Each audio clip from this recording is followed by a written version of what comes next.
여러분 잘 지냈어요? 요즘 우리 매일 큐티 사사기를 하고 있죠. 여러분 가정에서 매일 큐티 잘 하고 있나요?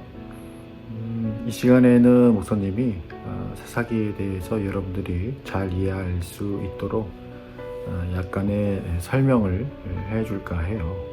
한번 잘 들어보세요.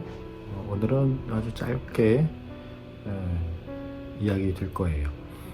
자, 사사기는 1장 1절에 여호수아가 죽은 후에로 시작하고 있어요. 이 말은 누가 죽었다더라, 누가 살았다더라 라는 단순한 어떤 기록이 아니라 가나안 땅에 정착한 이스라엘 민족이 어떤 상황에 처해 있는가를 설명해 주는 아주 중요한 표현이에요. 이스라엘은 애굽에서 400년이 넘도록 노예처럼 살았었죠. 때가 됐을 때 하나님은 지도자로서 모세를 세우시고 애굽에서 그들을 탈출시키세요. 그렇게 광야 생활이 시작된 이스라엘은 40년 만에 하나님이 약속하신 땅 가나안에 들어오게 되었죠.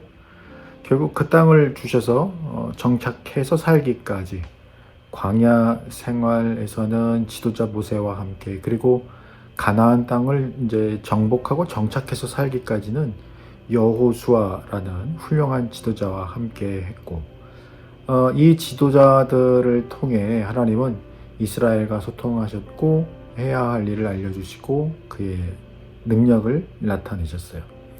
그런데 이제는 이들을 이끌었던 탁월한 지도자가 더 이상 함께하지 않는 거예요. 여호수아가 죽은 후에라는 말은 이스라엘이 바로 이런 상황에 놓이게 되었다는 걸 의미하죠. 그뿐만 아니었어요. 여호수아와 함께했던 세대, 즉 광야를 경험하고 하나님을 의지하며 가나안 땅을 정복해왔던 사람들이 다 죽고 아무도 남지 않은 환경 아래 놓이게 되었던 거예요. 사사기 2장 10절 말씀을 보면 하나님을 알지 못하며 하나님이 이스라엘을 위하여 하신 일들조차 알지 못하는 세대라고 그 세대에 대해서 설명하고 있어요. 이것은 이후 이스라엘 안에 매우 심각한 상황을 만들게 되죠. 하나님을 알지 못한다 라고 하는 말은 하나님과의 관계가 끊어졌다는 것을 의미하거든요. 본래 하나님이 이들을 다스리시는 왕이셨는데 이제 이들은 더 이상 그 왕을 알지 못해요. 그가 자기들을 위해, 그리고 자기 조상들을 위해 어떤 일을 하셨는지 몰라요. 이것을 가르치시기 위해서 레위인들을 하나님께서 세우시고 각 성읍에 흩어져 살면서 하나님의 말씀을 열심히 연구하고 그 말씀을 모든 백성들에게 가르치도록 했는데, 사사기 17장부터 21장을 보면 이 레위인들의 타락에 대해서 이 4장의 말씀 동안 기록을 하고 있거든요. 즉 이스라엘의 다음 세대들을 말씀으로 가르쳐야 할 레위인들이 그 사명을 놓아버리게 된 그런 상황들이 이스라엘의 비극을 만들었다라고 하는 거, 더불어 먹고 사는 일에 열중하고 집중을 하다 보니 하나님의 말씀에 대해서 관심을 끊어버렸고, 그까닭에 레위인들이 어려운 상황에 놓이게 되면서 먹고 사는 문제 때문에 그만 그 사명을 놓아버릴 수밖에 없었던 이런 악순환에 대해서 성경은 분명하게 말씀하고 있어요. 그러니 이스라엘 백성들이 자기를 위하여 우상을 섬기기 시작하는 거예요. 말씀을 잃어버렸으니까. 자기의 일상 속에서 이렇게 하나님의 말씀이 사라지면서 자기 스스로 왕이 되어 자기가 원하는 일, 하고 싶은 일에 집중하기 시작했어요. 그러자 하나님은 이방 나라들, 주변 나라들로부터 지켜주시던 그 강한 손을 그들로부터 놓으시고 노력하는 자들과 모든 대적하는 자들이 하는 대로 내버려 두셨어요. 그러니 이스라엘은 이 대적들을 당해낼 수가 없었던 거예요. 가진 것들을 빼앗기고 또 나라의 주권도 빼앗기게 돼요. 그 괴로움은 이루 말할 수 없는 것이죠.